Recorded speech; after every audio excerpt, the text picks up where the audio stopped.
Thank you, North Carolina. I'm going to get in trouble with my mom looking down in heaven if I don't say, please excuse my back. I apologize.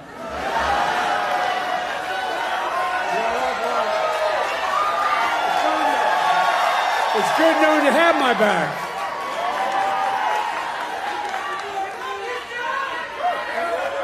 Eric, thanks for that introduction. We had a wonderful time spending time with your sons, Christian and Carter. They're going to grow up to be incredible young men. You would have been really impressed the way they talked about their dad, how informed they were about what was going on. I was truly impressed. And I ate 2 hamburgers. A special thanks to Roy and Kristen Cooper. Roy, you've been a great governor.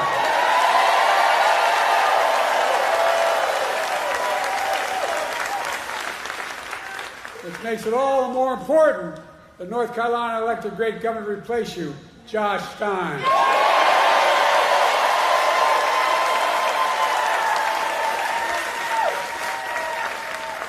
And when I'm reelected again with your help, I want you to know that I'm not promising not to take Roy away from North Carolina. Where they're coming out, I don't know.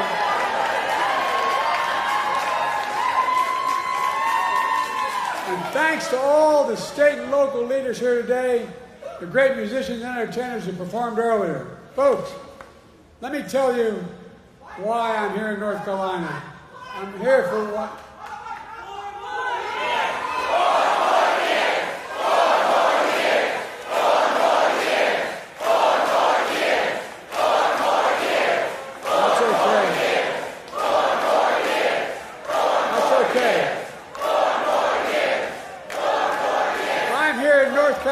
For one reason, because I intend to win this state in November. Are you going to see that?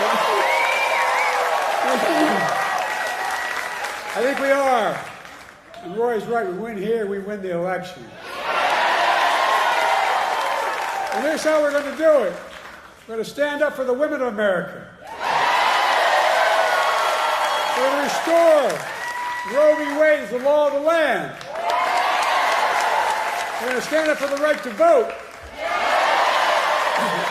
We're going to stand up for Medicare and Social Security.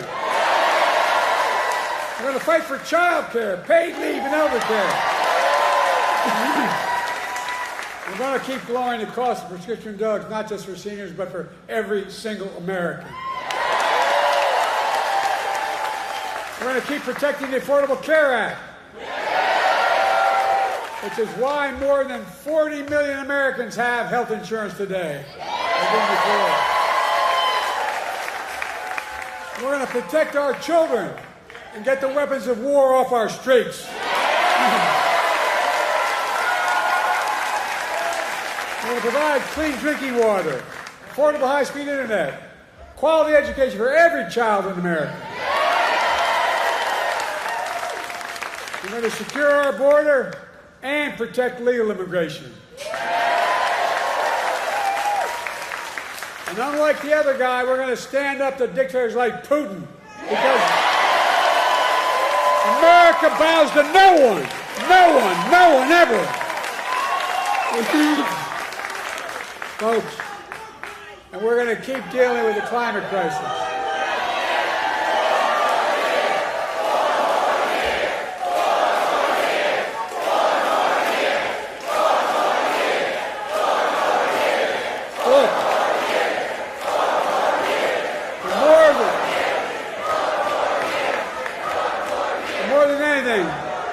We're going to preserve, protect, and defend our democracy.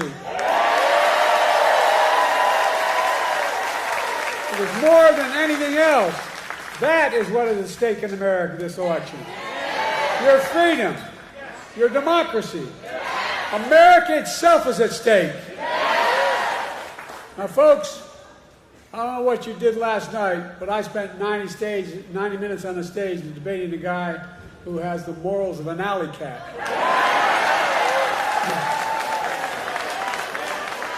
Did you see Trump last night? My guess he set, I mean it sincerely, a new record for the most lies told in a single debate.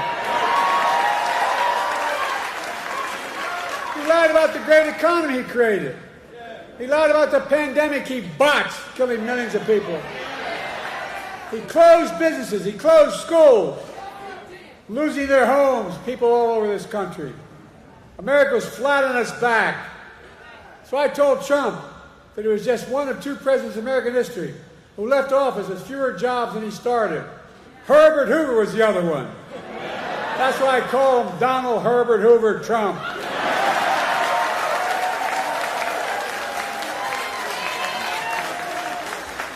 And then he lied about how great he was for veterans.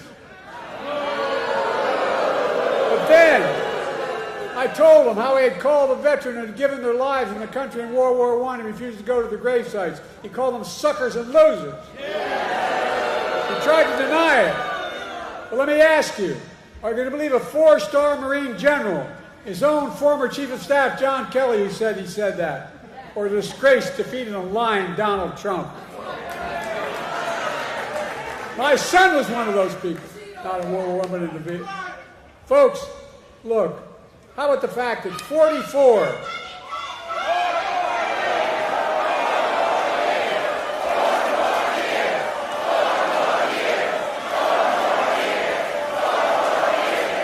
How about the fact... That's okay.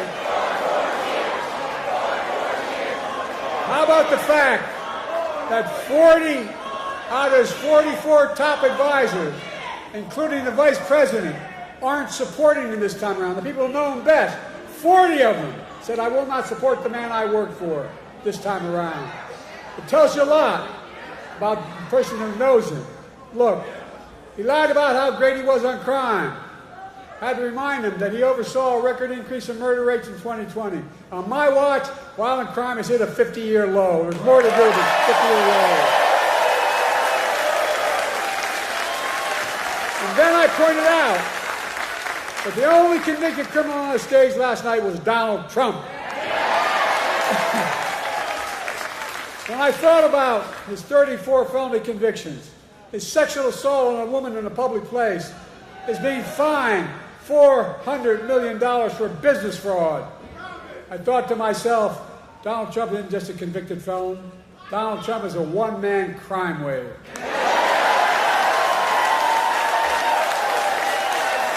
He's got more trials. He's got more trials coming up.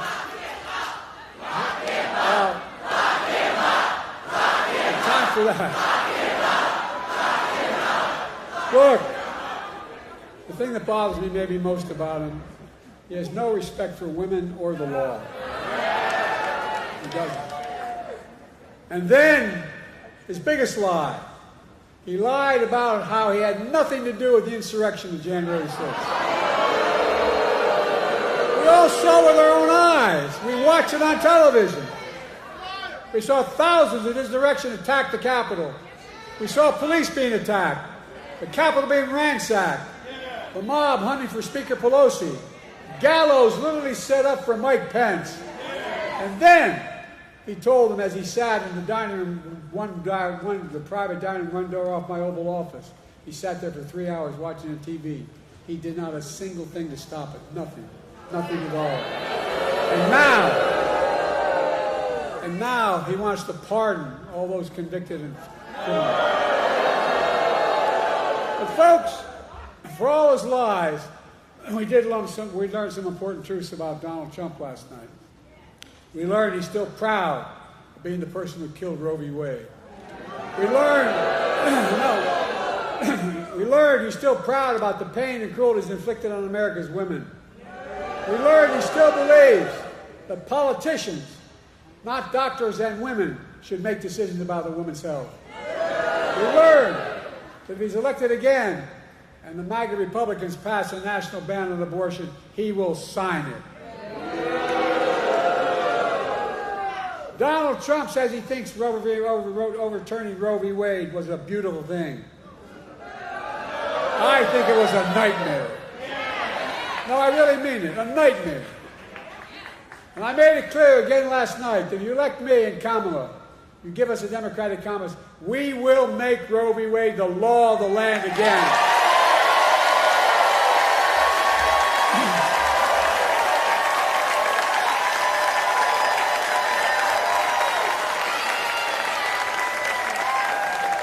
continued to lie. He said, I quadruple taxes. Where the hell has he been? Which is a simple lie. I didn't raise a tax on anyone in America who they made less than $400,000 a year. And I won't in my second term either. We learned that Trump, who had the largest deficit of any president in 4 years because of a $2 trillion tax cut to the super wealthy, we learned that Trump wants to give another giant tax cut for the very wealthy and the biggest corporations. This time, $5 trillion, not a joke, $5 trillion. To pay for it, he's going to cut Medicare and Social Security. He'll cut health care. He'll do it all. The millions of working middle-class Americans all pay for another tax cut for the very wealthy. Then, to add insult to injury, he wants to raise taxes on the average family $2,500 a year. What amounts to a new 10% sales tax on all products imported in America. That's his new plan. For food, coffee, candy bars, and so much more.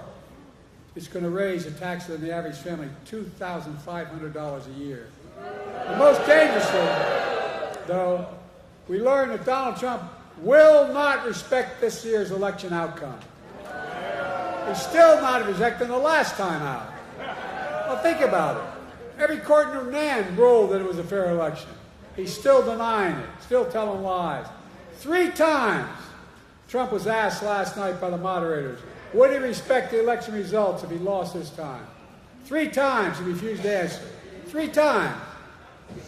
Folks, Donald Trump refused to accept the results of 2020. We all saw what happened on January the 6th. It's a direct consequence of that. It was an international embarrassment. By the way, as I go to these international meetings, I know every major world leader, and I literally, because I've been around, as you might have noticed. But they asked me, did he really mean this? Was this real? It caused a constitutional crisis and international embarrassment. Now, Trump is making it clear that if he doesn't win this time, there will be, in his words, bloodshed. No president has ever said anything like that. No president. His words, not mine. We're going to let Donald Trump attack our democracy again? I don't think so. Folks,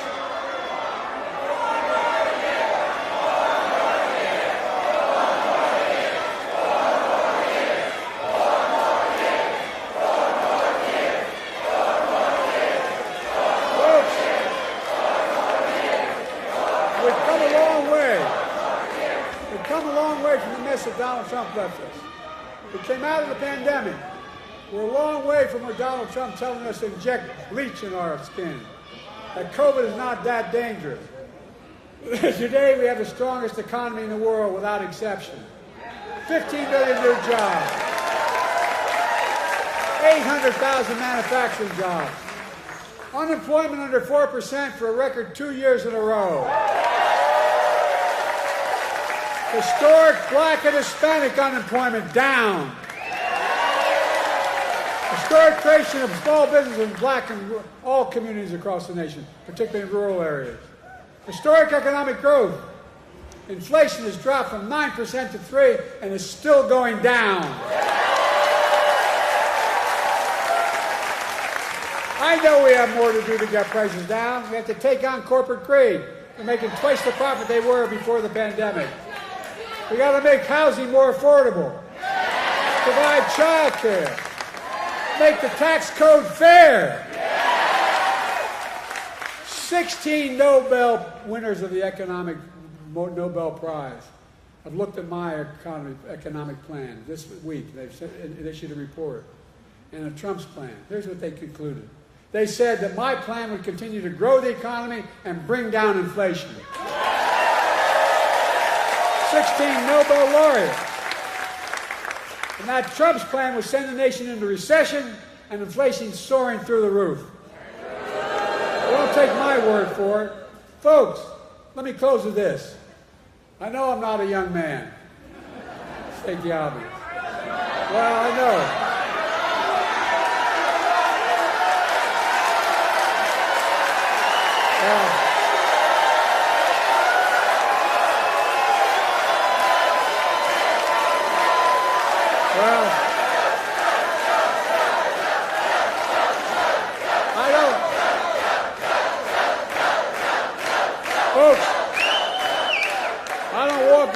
I used to. I don't speak as smoothly as I used to. I don't debate as well as I used to. But I know what I do know. I know how to tell the truth.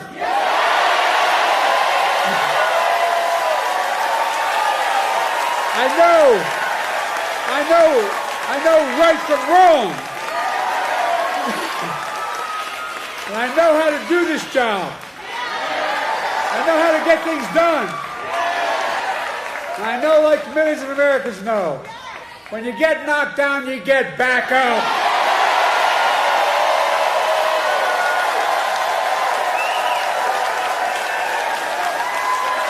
I know what it took to take our economy from the depths of the pandemic to where it is today, the strongest economy in the world. I know what it'll take to bring this economy to everybody. I know what it'll take to rally the world to stand up against Putin and defend freedom, not yield to him. And I know what it'll take to keep the world safe and free for the years ahead. Folks, I give you my word as a Biden, I would not be running again if I didn't believe with all my heart and soul I can do this job. Because quite frankly, the stakes are too high. The stakes are too high.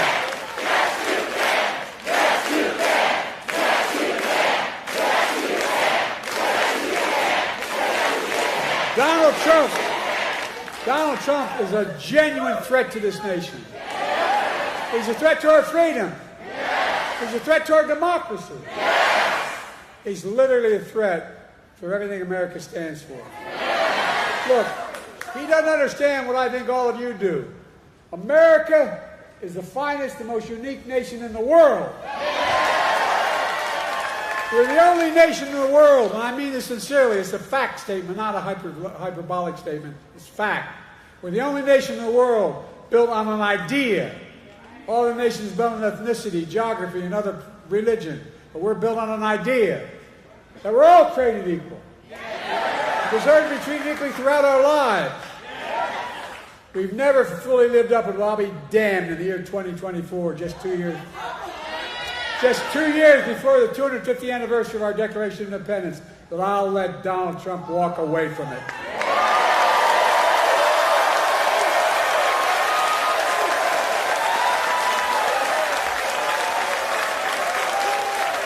I give you my word. I give you my word as a Biden. We're still a nation. I believe we're still a nation that believes in honesty and decency and treating people with respect. I still believe we're a nation that gives everyone a fair shot and leaves nobody behind. We're still a nation that gives hate no safe harbor. And we're still the beacon to the world. We can never give up what makes America, America. Donald Trump is motivated by revenge and retribution. Well, revenge and retribution never build a damn thing. You and I, we Americans, are a nation of hope, optimism, and possibilities. That's what always built America. And that's going to continue to build America today. The choice in this election is simple. Donald Trump will destroy our democracy. I will defend it.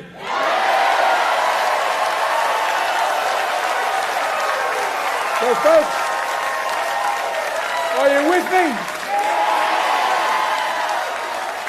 Donald Trump's the first president I've heard of that stood up there running for president, having been one for one term, saying, America's a failing nation. Where the hell does he think he is? I'm serious.